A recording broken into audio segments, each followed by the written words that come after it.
പറഞ്ഞിട്ട് ആത്മാർത്ഥ എഴുതുക. കുടുംബക്കാരെ കുറിച്ചെല്ലാം ഞാൻ ഇതിനകത്ത് പറയുന്നുണ്ട്. ചേട്ടനേക്കാളും 10 പേജ് കൂടുതലാ ചേച്ചിയുടെ. എന്താണല്ലേ എന്നെ കുറിച്ച് നല്ലത് മാത്രം എഴുതുന്നതാണ് അമ്മമ്മ എന്റെ അടുത്ത് പറഞ്ഞത്. ബാക്കി എഴുതാൻ കിടക്കുന്നേ ഉള്ളൂ. അമ്മയും ചെയ്യണം ശരിയല്ല കേട്ടാ. എന്റെ ശരിയും തെറ്റും ഒക്കെ എനിക്കറിയാം. ഇതങ്ങാണം പബ്ലിഷ് ആയി കഴിഞ്ഞ നമ്മളെല്ലാവരും നമസ്കാരം. ഉപ്പുമ്പളയെ കുറിച്ചുള്ള എൻ്റെ പുതിയൊരു വീഡിയോയിലേക്ക് എല്ലാവർക്കും സ്വാഗതം. ഇന്ന് വലിയ സംഭവ വികാസങ്ങളാണ് നമ്മുടെ ഉപ്പുമുളകിനകത്ത് നടക്കാൻ പോകുന്നത്. പാറമ്മയുടെ വീട്ടിൽ പാറമ്മയുടെ ആളുകളെയൊക്കെ കണ്ണ് തള്ളിച്ചുകൊണ്ട് ഭവാനിയമ്മ ആത്മകഥ എഴുതുകയാണ്. ഭവാനിയമ്മയുടെ ആത്മകഥ പബ്ലിഷ് ചെയ്യുമെന്നാണ് ഭവാനിയമ്മ പറയുന്നത്. പബ്ലിഷ് ചെയ്ത് കഴിഞ്ഞാൽ എല്ലാവരും നാറും എന്നാണ് കേശു ഇതിലൂടെ അഭിപ്രായപ്പെടുന്നത്. അപ്പോൾ സിദ്ധു പറയുകയാണ്, സിദ്ധുവിനെക്കുറിച്ച് എന്തായാലും നല്ല കാര്യം മാത്രമേ എഴുതുകയുള്ളൂ എന്നാണ് സിദ്ധു പ്രതീക്ഷിക്കുന്നത്. എന്തായാലും നമ്മുടെ ഭവാനിയമ്മ ആകെ പൊളിക്കാൻ തന്നെയാണ് തീരുമാനിച്ച് ഉറപ്പിച്ചിരിക്കുന്നത്. ആകെ എല്ലാവരും ലച്ചുവും കേശുവും അമ്മായിയും ശിവാനിയും അതേപോലെ തന്നെ കനകവും പാറുവും ഒക്കെ ആകെ ഭയപ്പാടിലാണ്. എന്തൊക്കെയാണ് ഭവാനി അമ്മയുടെ ആത്മകഥയിൽ വരാൻ പോണേ, ആരെക്കുറിച്ചുള്ള മോശം അഭിപ്രായങ്ങൾ, ആരെക്കുറിച്ചുള്ള നല്ലത് എന്നൊക്കെയുള്ള വലിയ ചർച്ചകളാണ് ഇന്നത്തെ എപ്പിസോഡിലൂടെ വരാൻ പോകുന്നത്.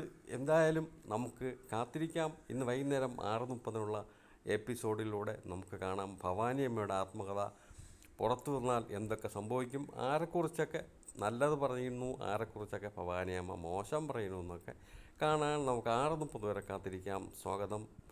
പുതിയ ഒരു വീഡിയോയിലേക്ക് നിങ്ങൾക്കെല്ലാവർക്കും സ്വാഗതം.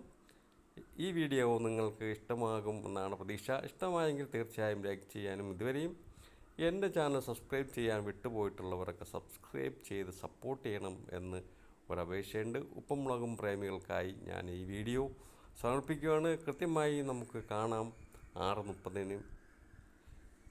കുറച്ച് നാളായി മെല്ലെ പൊയ്ക്കൊണ്ടിരുന്ന സൈലൻ്റായി പൊയ്ക്കൊണ്ടിരുന്ന ഉപ്പുമുളകും വീടിലേക്ക് സിദ്ധുവിൻ്റെ തിരിച്ചുവരവോടെ കൂടുതൽ ഊർജ്ജസ്വലതയോടെയാണ് ഇപ്പോൾ ഉപ്പുമുളകും വീട് മുന്നോട്ട് പോയിക്കൊണ്ടിരിക്കുന്നത്.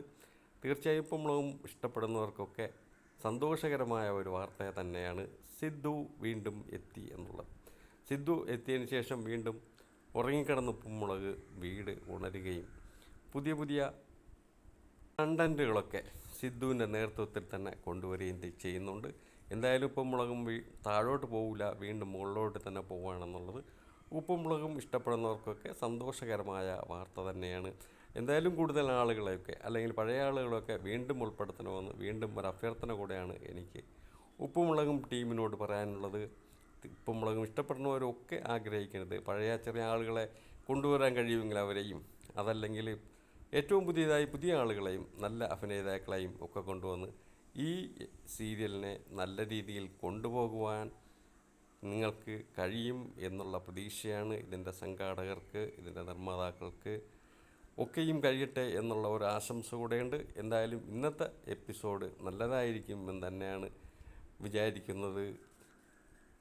അത് എന്തുകൊണ്ടായാലും നമ്മുടെ ഭവാനി അമ്മയുടെ ജീവചരിത്രം വരുമ്പോൾ, ആത്മകഥ വരുമ്പോൾ അത് തികച്ചും രസകരമായിരിക്കും. അങ്ങനെ ഒരു ആത്മകഥ ഉണ്ടെങ്കിൽ തീർച്ചയായിട്ടും നല്ല രസകരമായ ഒരു ആത്മകഥ തന്നെയായിരിക്കും നമ്മുടെ ഭവാനിയമ്മ കൊണ്ടുവരാൻ പോകുന്നത്. അതിൻ്റെ പേരിലുള്ള കുറേ കോലാഹലങ്ങളാണ് ഇന്നത്തെ എപ്പിസോഡിൽ നമ്മൾ കാണാൻ പോകുന്നത്.